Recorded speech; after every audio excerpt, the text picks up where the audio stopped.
Rebonjour. Pour ce deuxième débat de la journée, nous décrétons la mobilisation générale pour la consommation de fruits et légumes frais, de la science à l'action, de EGA au School Fruit Shem, en anglais dans le texte. Placer les fruits et légumes au cœur des politiques agricoles et de santé publique, c'est la stratégie déployée par Aprifel. C'est dans ce but qu'elle a créé EGA il y a 10 ans. EGA est notamment à l'origine du pôle accessibilité du programme européen Fruits et légumes à l'école. Le prochain forum EGA se tiendra en 2015 à Milan dans le cadre de l'exposition universelle qui, je le rappelle, comme nous l'avons évoqué hier, aura pour thème Nourrir la planète. Alors, pour discuter de ce thème, nous accueillons ce matin Massimo Brusaporsi, qui vient d'Italie et qui est directeur d'Animos. Bonjour. Bonjour. Johanna Calvarey, chef de projet scientifique à l'Aprifel. Bonjour. Bonjour. Et nous retrouvons Louis Orenga, directeur d'Interfel et directeur d'Aprifel. Rebonjour. Rebonjour. Massimo, pour commencer, qu'est-ce que c'est Alimo? Alimos, c'est une société. Il a été créé dans le 1967. Elle regroupe les principales organisations de producteurs et coopératives italiennes de fruits et légumes. Elle s'occupe depuis 40 ans d'éducation alimentaire et de respect de l'environnement. Et depuis le 2009, elle s'occupe de Scout for Steam, le programme qui en France est appelé Un fruit pour la récré. Et donc nous on organise et on développe les mesures d'accompagnement. Alors Louis Orenga, Aprifel, c'est un peu le pendant en français d'Animos? On peut dire ça comme ça? Alors, globalement, l'objectif était d'avoir une association qui d'abord connaisse bien le secteur des fruits et légumes frais et qui puisse faire ce relais, cette intermédiation, si on peut dire, entre le secteur économique et on va dire d'une manière générale la société civile. Alors on a une première diapo pour illustrer ça, mais continuez. Voilà, donc l'idée était voilà, de pouvoir associer aux orientations professionnelles des personnalités, des associations qui, en dehors du secteur strictement économique, ont des choses à dire ou à raconter ou à demander sur le secteur des fruits et légumes. Et je trouve que c'est vraiment tout à fait moderne, même si Aprifel a été créé il y a quelques années. Je pense que ça a mis le secteur des fruits et légumes dans une posture d'avenir pour notre nouveau siècle où, clairement, on ne peut pas se passer aujourd'hui d'avoir des informations aussi des personnes avec qui on travaille et notre environnement. Donc Aprifel, certes, se compose évidemment de l'interprofession, mais surtout a un conseil scientifique, un conseil de consommateurs qui, dans un premier cas, réunit des scientifiques d'horizons très divers sur des thématiques divers et des associations de consommateurs avec qui nous discutons régulièrement pour savoir avec eux quelles sont leurs attentes, voire à mener des actions en partenariat avec eux, parce que, encore une fois, on ne peut pas se passer de répondre à des attentes légitimes de la société. C'est aussi le moyen, et ça c'est aussi important, lorsqu'il y a des incompréhensions, on peut ne pas être d'accord sur certaines choses, mais 8 fois sur 10, fondamentalement on est d'accord. C'est juste un problème d'explication et d'échange entre nous, et d'une manière générale, depuis qu'Aprifel existe, on a de nombreux dossiers qui ont fait avancer les choses, et notamment, puisqu'on en parlera, un fruit à la récré, ça a été aussi une initiative où on a eu vraiment le soutien des professionnels, des pouvoirs publics et d'une manière générale des associations. Et donc c'est Aprifel, cette agence qui est à l'origine d'EGA. Alors Johanna, qu'est-ce que c'est qu'EGA? Quelle est sa genèse et un peu l'histoire d'EGA avant de venir au sujet? Donc Aprifel a lancé EGA en 2003. C'est une série de colloques scientifiques internationaux, vraiment dans l'objectif de promouvoir une alimentation riche en fruits et légumes. Donc le principe, c'est vraiment de rassembler les experts.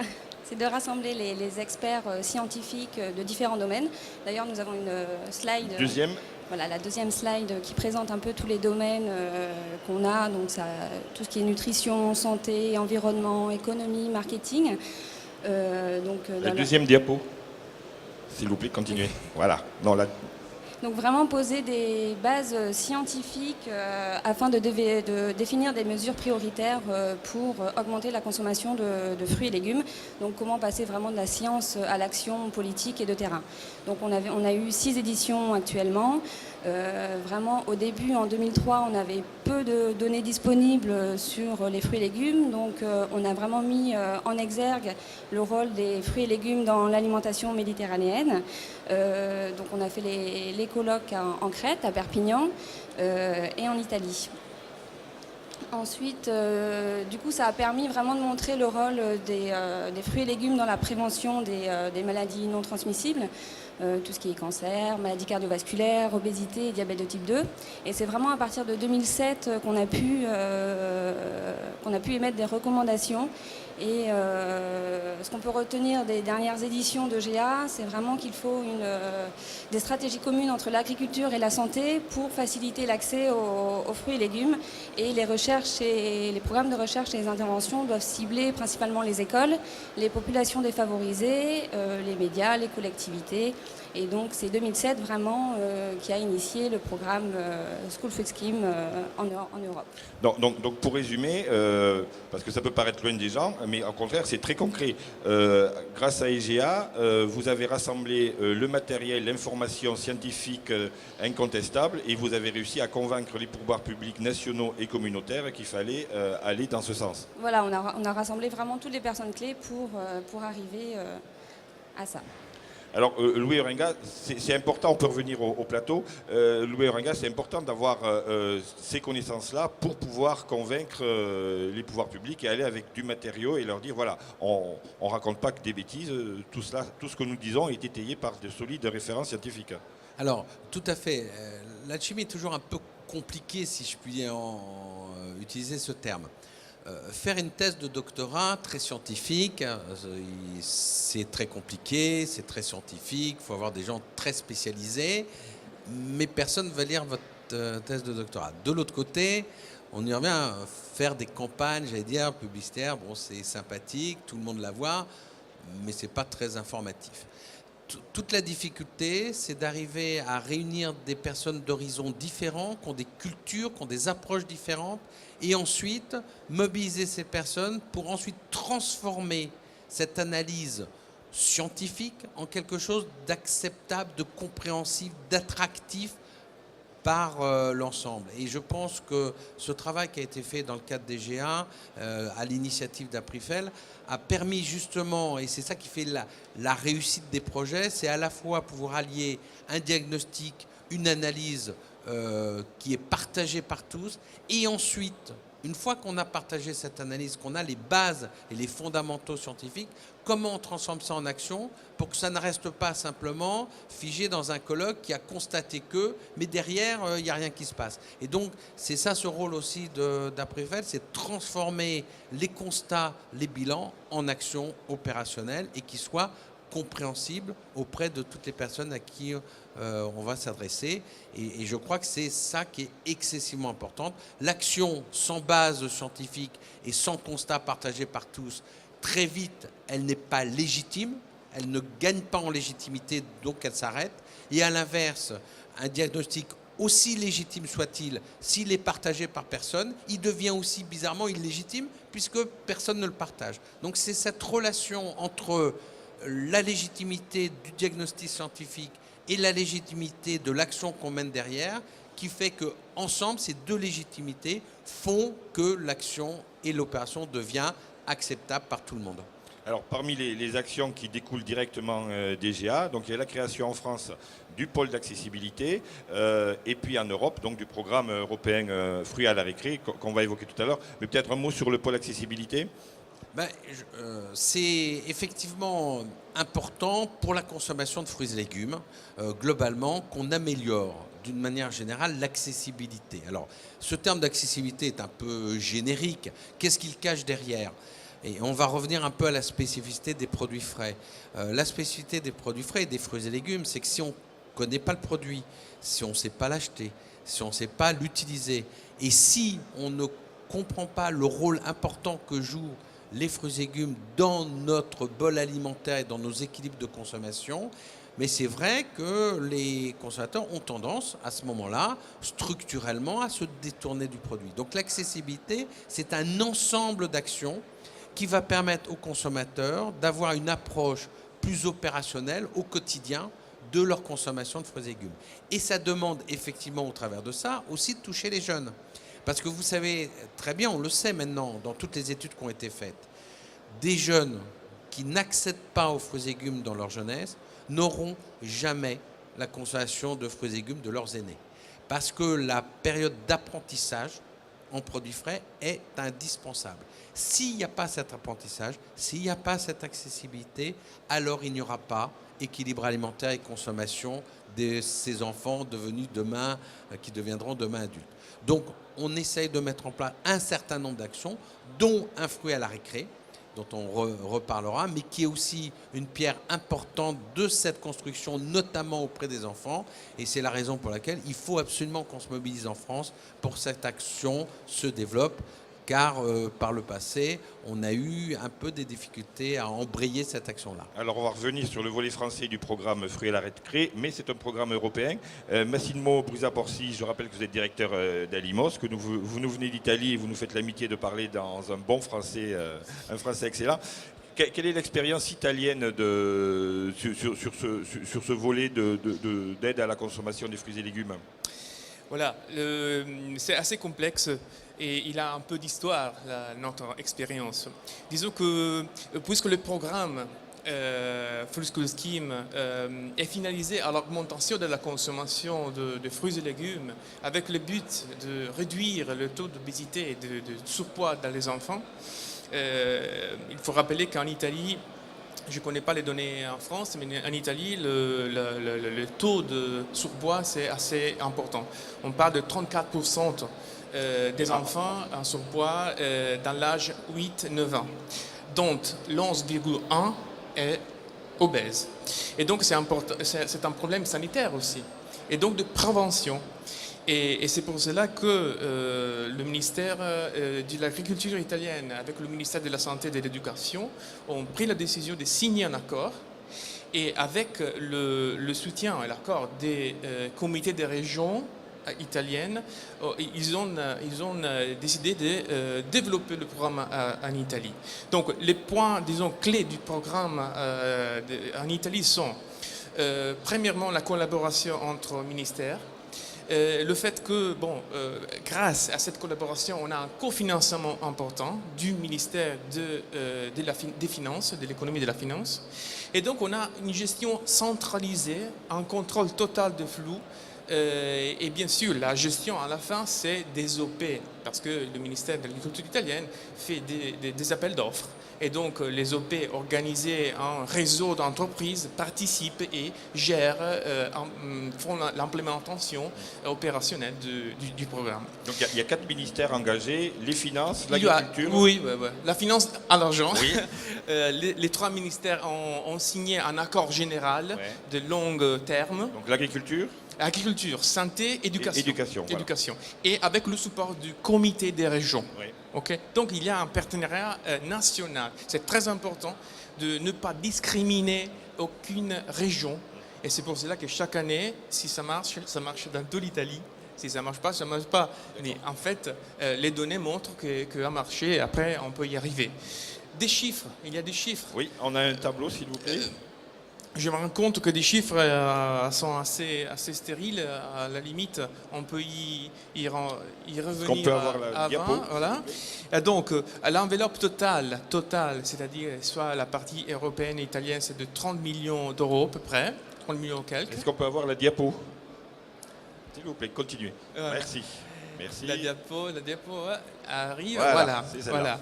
Et donc on rappelle, l'enveloppe c'est 30 millions d'euros. Voilà, pour 30 millions d'euros, Italie et côté européenne. Alors, quelle est la part du pays Si je ne me trompe pas, 58 européennes, 42 italiennes. D'accord. Ça, c'est la moyenne Oui. dans 5 ans. Toujours la moyenne, les étudiants ont été 1 135 000. La dernière année, elles ont augmenté, en fait, à peu près Il y a plus que 2 plus d'un millions. million d'étudiants qui ont bénéficié du programme. Aujourd'hui, plus que 2 Plus millions. que 2 millions aujourd'hui. Voilà. D'accord. Fruits et légumes, 5 millions 60 presque de kilos en moyenne. Et là, je dis que c'est stérile le numéro parce que derrière, il y a produits tels quels, produits des 4e gamme. Il y a aussi les jus d'orange faites au moment, Oui. donc frais. Il y a tout le travail de livraison. Bon, c'est un programme assez complexe. On a aussi un autre tableau, un Voilà. autre slide sur la mécanique Du du financement. financement. Voilà. Là, c'est très clair. 58 Europe, 42 ministères de l'économie et de la finance. 58% des fonds communautaires et 42% Voilà, italiens. voilà. Et gestion du ministère de l'Agriculture et 8 appels d'offres en Italie. Quel est le point de force? Il y a deux raisons pour lesquelles on soutient que le programme a marché en Italie, à part ce que l'on vient de dire. La variété des produits, des fruits et légumes et les mesures d'accompagnement. Okay? Les mesures d'accompagnement sont des activités, des récréations éducatives, ludopédagogiques, qui répondent à un algorithme très simple. On a un autre slide pour cela. Un algorithme très simple. On pourrait les appeler l'algorithme du changement des mauvaises habitudes. Oui. Et donc, expérience, émotion, positive bien sûr, imitation qui crée habitude. Habitude, pas seulement dans les enfants, mais aussi dans les familles. C'est très important. C'est un point clé important. Famille et l'école. Comment ça se passait? Bon, l'organisme d'évaluation nous a démontré qu'on est dans la bonne démarche. Oui. Parce que les enfants apprécient les mesures d'accompagnement. Ils apprécient aussi le fait d'avoir plusieurs fois par semaine des fruits et légumes frais, de bonne qualité. Et donc, ça marchait. Et l'organisme d'évaluation a aussi demandé aux enfants, mais vous avez changé vos habitudes? Parce que là, c'est le but. Et bon, les 60% des enfants, il a dit oui, je pense que je mange plus de fruits et légumes. Parmi ceux qui ont dit oui, je pense, le 20%, il a dit j'en mange beaucoup plus. Et les 60%, il a dit tout simplement, mais c'est pas mal, j'en mange plus.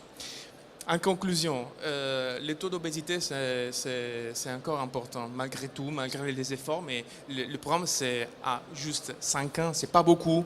Il faut la dimension temporelle, dans ce cas-là, c'est très important. Il faut persévérer.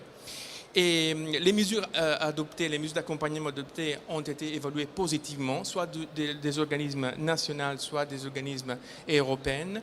Et donc, il faut insister avec un nombre de distributions important de fruits et légumes, régulière, donc dimension temporale, variété, beaucoup de variétés de fruits et légumes. Les activités ludopédagogiques sont très importantes et il y a une proposition de les augmenter aussi, donc d'avoir un minimum de 30% d'enfants touchés par les mesures d'accompagnement. C'est-à-dire qu'on ne fait pas que distribuer des produits, on explique. Ce n'est pas suffisant de distribuer parce que les habitudes ne changent pas. Si on n'explique pas, si on crée une espèce d'émotion positive qui ancre l'habitude. Donc comment ça se passe? Ce sont, ce sont les professeurs, ce sont des producteurs, ce sont des marchands de fruits et légumes qui vont dans les écoles. Comment est cette animation? C'est assez hétérogène. On privilège les agriculteurs. Oui. On privilège les visites pédagogiques dans les fermes didactiques parce qu'ils sont des professionnels. Vous prenez les enfants et vous les amenez dans les fermes. Ils sont professionnels aussi de l'éducation, de quelque manière. Donc, gens qui ont appris avec nous comment faire de la pédagogie active. Donc vous-même, vous faites de la formation pour aider les intervenants à expliquer le programme dans les écoles. Il y a longtemps. Donc, les données montrent que ça fonctionne et que les habitudes changent vite fait si on les accompagne. Si on les accompagne pour longtemps. Bien, merci Massimo. Louis Orenga, comment fonctionne ce programme en France? Alors, je ne vais pas revenir sur les fondamentaux qui sont les mêmes, Voilà. puisque c'est un programme Oui, européen. c'est un programme européen, donc, voilà. Alors, la déclinaison en France, je voudrais insister sur le fait que c'est vraiment un programme collectif, parce que ceux qui sont amenés à intervenir, c'est effectivement, comme ça a été dit, les pouvoirs publics, puisqu'ils sont gestionnaires aussi des financements. C'est évidemment également les écoles. Il faut qu'il y ait bien quelqu'un qui demande en France à bénéficier de cette action. Donc ça demande à sensibiliser les écoles et ceux qui sont responsables au sein des écoles de la mise en place de cette action. Ça demande qui gère le programme en France? Comme en Italie, c'est le ministère de la Culture. Alors c'est un peu plus, c'est un peu différent parce que contrairement à d'autres pays, j'y reviendrai. Les pouvoirs publics français sur un plan financier n'interviennent pas, contrairement à d'autres pays où l'État accompagne même financièrement l'action communautaire. En France, ce n'est pas le cas, donc notre organisation est un peu différente. Mais ce qui est clair, c'est que les pouvoirs publics interviennent, puisque c'est eux qui gèrent en tous les cas la partie publique. Ensuite, donc, les écoles, et dans le primaire, c'est les mairies. On a une organisation en France un peu différente, puisque les collectivités locales en charge des écoles est différente si c'est le primaire, le secondaire, les collèges ou les lycées. On parle beaucoup du millefeuille territorial actuellement. Bon, évidemment, ce n'est pas les mêmes. Donc, ça oblige pour nous à donner une information à ces différents niveaux. Et enfin, les professionnels, puisqu'il faut livrer les produits. Et nous, au niveau de l'interprétation, notre rôle, comme ça a été clairement expliqué tout à l'heure, est de mettre en place les mesures d'accompagnement, puisque l'objectif qu'on s'est donné en France est un objectif très ambitieux, parce qu'il aurait été plus simple de distribuer des fruits à l'école dans un cadre en France où vous savez que beaucoup d'enfants restent déjeuner à midi en restauration scolaire. Mais nous, on a souhaité donner une information, comme ça a été dit, donc faire une animation. On a un réseau de plus d'une dizaine de diététiciennes complétées, qui sont des diététiciennes salariées de la structure, plus des diététiciennes en convention, justement pour aller accompagner la distribution Info Récré en expliquant aux enfants. Et on a souhaité pour cela, d'où le titre Info à la récré, c'est d'être en dehors du repas scolaire classique que prend l'enfant en restauration scolaire pour amener une consommation complémentaire et une information complémentaire en dehors du cadre de la restauration scolaire. Donc c'est vrai qu'on s'est donné des objectifs particulièrement ambitieux puisque à la fois on souhaite améliorer la consommation de fruits et légumes des enfants et on souhaite accompagner d'une information et donc sortir du cadre naturel de la consommation alimentaire dans les écoles qu'est le restaurant scolaire. Donc c'est vrai qu'on a vraiment mis en place une opération un peu complexe. Et alors, est-ce qu'on arrive à les tenir, ces objectifs? On voit là sur le schéma suivant la répartition des fonds sur quelques pays, l'Allemagne, la France, le Royaume-Uni, l'Italie, la Pologne, l'Espagne, la Roumanie. Donc la France, c'est là où il y a le cercle rouge. Donc on en est où? Alors, c'est vrai que par rapport à nos amis italiens, on a un taux de réalisation inférieur, mais parce que aussi les habitudes alimentaires en restauration scolaire ne sont pas organisées de la même manière en Italie et en France, que là encore, on demande un rôle très actif des opérateurs de territoires locaux, puisqu'il y a un cofinancement effectivement à obtenir, puisque même si la réglementation va améliorer le taux de cofinancement d'Info Récré, puisqu'on va monter à 76% à partir de maintenant dans la contribution financière publique, pour autant avant ce n'était pas le cas, et donc il fallait trouver un complément financier.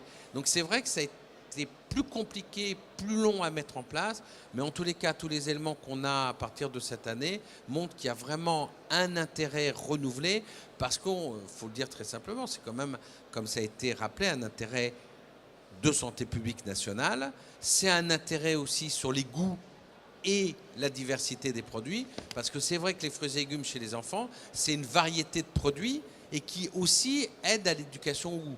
C'est important de parler de santé, mais on le dit assez souvent, on préfère que les enfants disent j'ai envie de manger des fruits et légumes plutôt que je dois en manger.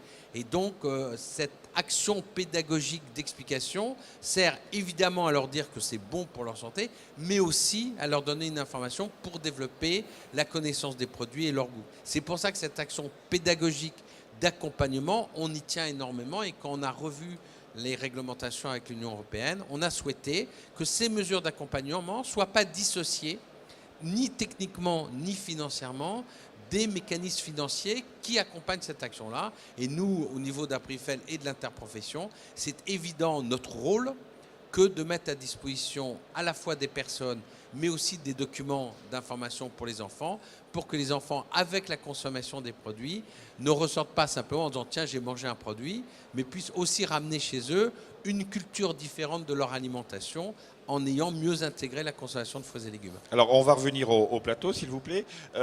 Donc, on rappelle les grandes données, c'est que l'enveloppe communautaire va augmenter.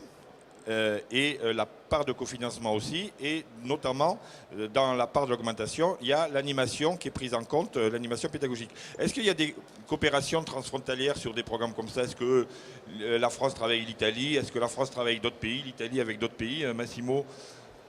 Nous avons une coopération dans notre programme de promotion, mais pas exactement sur School for Scheme, mais théoriquement, ce serait possible. Le problème, c'est un problème plutôt de logistique, je pense pas culturel. Parce qu'en fait, la différence, par exemple, les fruits et légumes sont livrables jusqu'à juste le matin. Donc les habitudes sont plus ou moins les mêmes. Je crois que ce serait sympa, disons, et intéressant intellectuellement de faire des alliances entre France et Italie pour voir de développer des actions communes. Au moment, c'est pas possible. Oui, je voulais rajouter, comme Massimo l'a dit, nous avons déposé au niveau de l'Europe des programmes communs avec l'Italie parce qu'on est, comme ça a été dit, culturellement, notre approche de l'alimentation culturellement est assez semblable. Et donc nous essayons, en tous les cas, sur les objectifs et les stratégies, d'avoir des actions communes. Après, ce qui diverge, c'est simplement des problèmes d'organisation, parce que les deux pays ne sont pas opérationnellement organisés de la même manière. Je le rappelais tout à l'heure, on a un système, nous, pour approcher les écoles, qui est évidemment très, très différent de l'Italie, mais nous partageons tout à fait et nous faisons des actions communes parce qu'on reste persuadé que dans le domaine alimentaire, certes, il faut une cohérence européenne, il faut une stratégie globale, mais on est sur des produits alimentaires et les cultures sont quand même, on le sait très bien, très différentes entre les pays du Sud et les pays du Nord, sans porter de jugement ni sur les uns ni sur les autres. Mais ce qui est clair, en fait, c'est que nos objectifs et nos stratégies dans les pays du Sud, et notamment avec l'Italie, en tous les cas, en ce qui concerne l'éducation alimentaire et les fruits et légumes par rapport aux enfants, nous poursuivons des objectifs et des stratégies communes qui nous ont permis de déposer un programme commun franco-italien auprès de l'Union européenne, notamment pour sensibiliser les enfants à la consommation de fruits et légumes frais, avec en plus des petites mascottes qui fonctionnent bien dans les deux pays, qui sont Frutti et Veggie. Vous l'avez évoqué, Louis Orenga, en France, ça passe notamment par le réseau des élus locaux, les départements, les communes, les régions. Est-ce qu'ils sont réceptifs? Est-ce qu'ils réagissent positivement? Ou est-ce qu'ils se disent c'est un souci de plus, parce que c'est compliqué de distribuer des produits frais dans nos écoles? Donc, quelle est la réceptivité sur le terrain? Alors, bon, on est au Medfeld. Nous avons fait, à l'occasion du Medfeld, une action d'information des autorités départementales et locales, justement, et les élus de la région, pour justement donner cette information. Rien ne se fait jamais sans volonté. Ça, c'est excessivement clair. Si on croit, comme quand on va dans un salon, si on ne le prépare pas, c'est pas possible. Donc, il faut une vraie volonté. Mais cette volonté existe.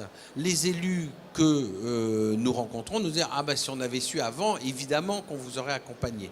Donc on est plutôt dans une phase actuellement encore d'expliquer aux élus tout ce qu'ils peuvent attendre de cette opération-là. Et lorsqu'on leur explique, et lorsqu'il y a effectivement une volonté des élus de le faire, on surmonte les difficultés. Il y a toujours, comme je le disais tout à l'heure, il y a beaucoup de partenaires dans une opération comme ça. Donc il faut effectivement avoir une coordination entre les professionnels, les pouvoirs publics, les écoles et nous.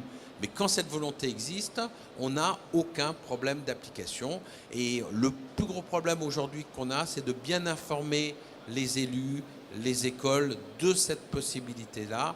Une fois qu'ils sont bien informés, dans la très grande majorité des cas, les élus reviennent vers nous pour qu'on monte ensemble ces actions-là. Donc il faut non seulement faire de la pédagogie auprès des enfants, mais aussi auprès des élus. On va en venir maintenant vers le prochain EGA. Donc en 2015, il y a l'Expo universelle dans votre pays, Massimo, à Milan. Le thème, c'est nourrir la planète.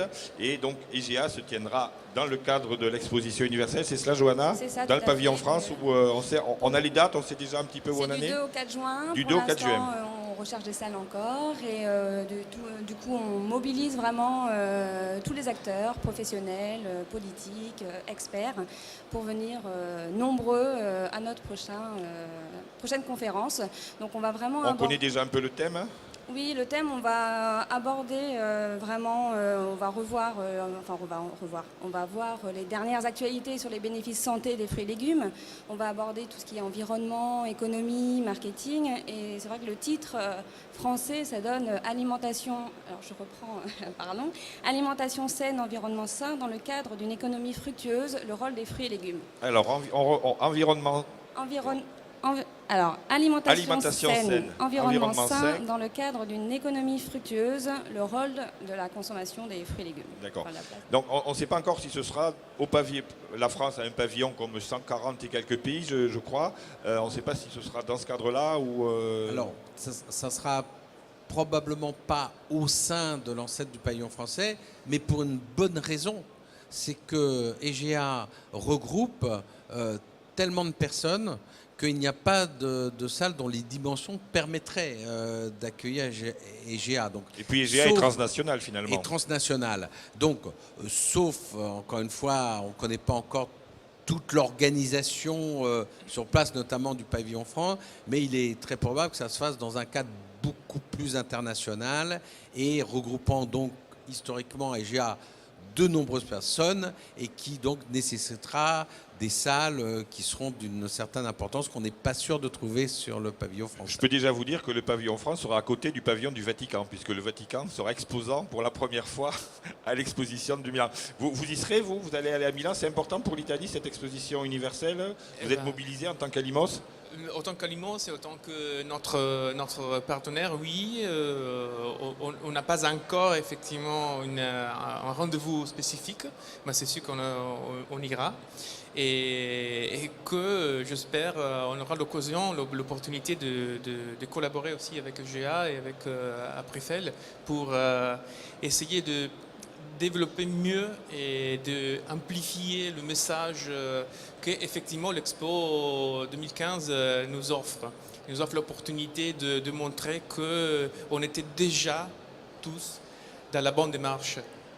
Johanna ou Louis, vous vouliez dire quelque chose déjà? Je voulais rajouter, du coup, il y aura vraiment un focus sur les enfants avec une session dédiée au programme européen School Food Scheme.